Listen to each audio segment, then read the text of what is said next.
Hello, good morning, children. So today we'll be studying a chapter in science, and the name of the chapter is Keeping Healthy. So a very important chapter. So in this chapter we will see how can you keep your body healthy. So in order to keep your body healthy, the requirements are you need to eat healthy food, and you need to exercise regularly, and you need proper sleep. So the very most important thing is food. So you need to eat some proper food. So here we'll see what are the components present in the food. Component means what are the substances that are present in the food. So basically some of the components present in the foods are protein, carbohydrate, fats, minerals and vitamins. So these are all the components which makes your food healthy. The first which component we are going to see is protein. So protein is one of the very important substance. With the help of protein, it helps your body to grow. It makes you taller and stronger. It also provides some muscular growth, and it is also present in your hair, nails and all. So for this we need to eat some food which are rich in protein. So as you can see in the diagram, you can see some of the grams out here, some chanas and all present out here. But some other sources of proteins are your milk, paneer. Those substances are also rich sources. Your eggs and all are rich sources of protein. After that comes your carbohydrate. Now carbohydrate is a substance which provides energy to your body. So you need energy to play football, you need energy to play cricket and all, you need energy to play other substance, and you also need energy for studying and all. So for this you need a such type of food which provide such component which provides you energy, and carbohydrate is the best source which provides you energy.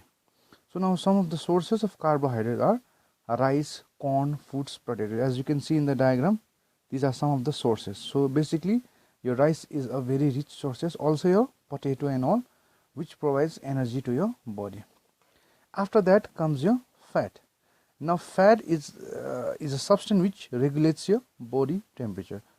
But one thing you should keep in mind is too much of fat is not good. Usually fats are present in your oils and butter.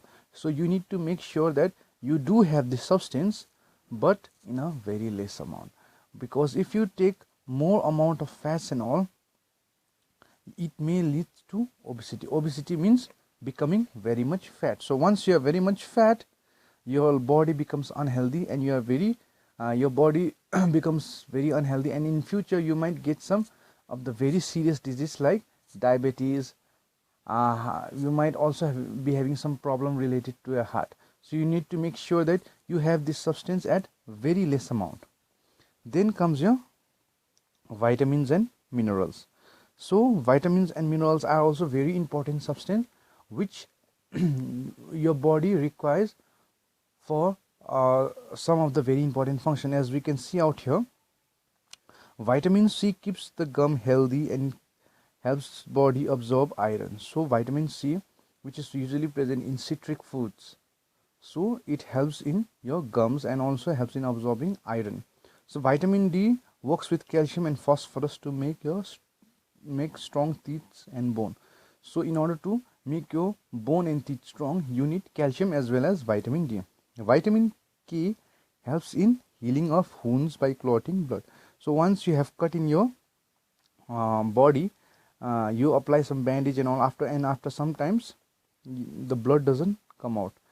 This process is healed, that clotting of blood is healed by a very important substance, that is your vitamin K, which also has some of the sources present in food. So you need to eat vitamin K very much.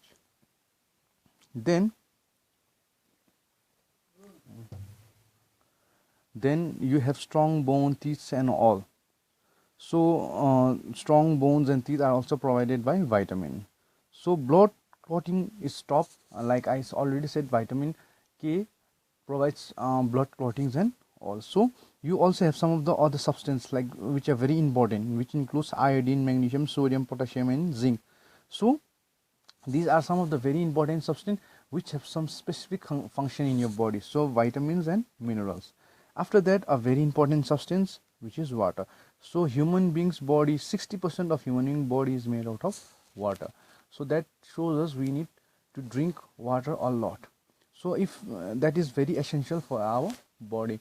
So water not only provides you some essential need, like since your body is made out of 60% of water, so you regularly need to drink water, but it also has some functions. Water helps to maintain your body temperature. So if during the hot summer day, if you are feeling very hot, the best thing you can, instead of drinking juice and other aerated drinks, you can take water. So it regulates your body temperature. Water, what it does, it also helps you for swallowing foods and all, and there are many other uses of water. So I suggest everyone that you should regularly drink some water. Then comes your roughage. Now roughage is a kind of a diet which helps in digestion of food. Like there are some as you can see out here, dietary fibers or roughage is not digested by our body. However, it is an essential part of our diet. It makes the movement of food in your digestive tract easier. So sometimes what happens while eating the food, it becomes very difficult for your food in the body to pass through your digestive tract, and that time it might lead to some stomach ache or cramps in your digestive tract. So during that time, in order to make the passage of food in the stomach very easy, we require to have roughage. We need to have roughage, and some of the sources of roughage would be some whole grains, fruits and vegetables, especially green and leafy vegetables, like you have saag, spinach and all. So if you take those substance in some amount in your everyday diet, it will be easier for the movement of food in your digestive tract. Then the next topic which we need to discuss is balanced diet. So before discussing balanced diet, we can see the diagram out here, food pyramid. So it shows that at the bottom, eat more whole grains, vegetable and fresh food. Then above it has have milk, egg or meat in moderate amount, and have fat and oil in very small amount. So as you can see, it forms a food pyramid out here. Now balanced diet, it teaches us during a diet, like whenever you are having a food, what are the components it should contain, how much percentage of component it should contain, whether it should contain small amount of fat or more amount of fat, which the percentage of what should be more or less, it is shown, or it is consulted with the help of balanced diet. So whenever you are having a food, you need to make sure your food is very much rich in vegetable, fresh foods and grain. So regularly